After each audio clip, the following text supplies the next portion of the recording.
กราบสวัสดีครับพี่น้องเกษตรกรชาวไร่ชาวนาทุกท่าน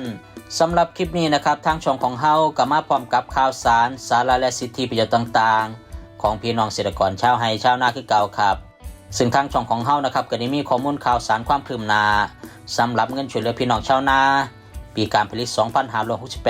2568-69 หรือว่าเงินช่วยเหลือชาวนานะครับรายละ 1,000 บาทครัวเรือนละบ่เกิน10 ไร่ซึ่งความคืบหน้านะครับล่าสุดจะเป็นอย่างไรนั้นเดี๋ยวมื้อนี้เฮามาติดตามข่าวสารนี้ไปพร้อมกันครับ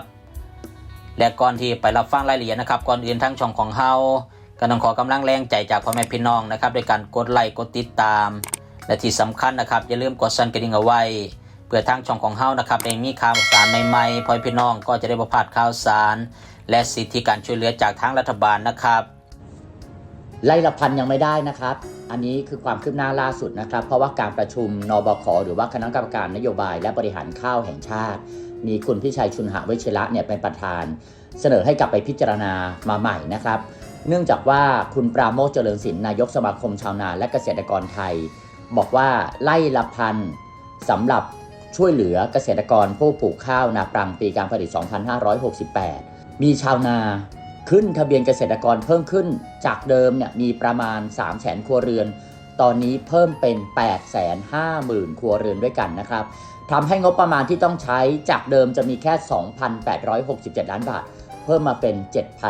7,500 ล้านบาทมันเพิ่มขึ้นมาอีกเท่าตัวกว่าเลยนะครับ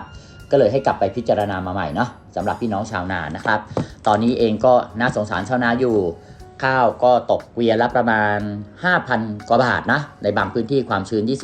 25% ข้าวเนี่ยถูกแต่ว่าข้าวสารเนี่ยแพงปุ๋ยแพงยาแพง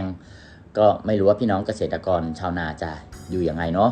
ครับและนี่คือข้อมูลข่าวสารล่าสุดในสำหรับมื้อนี้นะครับมาพอกันใหม่ในคลิปหน้าครับพี่น้องครับก่อนสิจากลากันไปในมื้อนี้กับผมบาวิคนเดิมก็ขอให้พี่น้องนะครับอยู่ดีมีสุขสุขภาพแข็งแรงกับทุกคน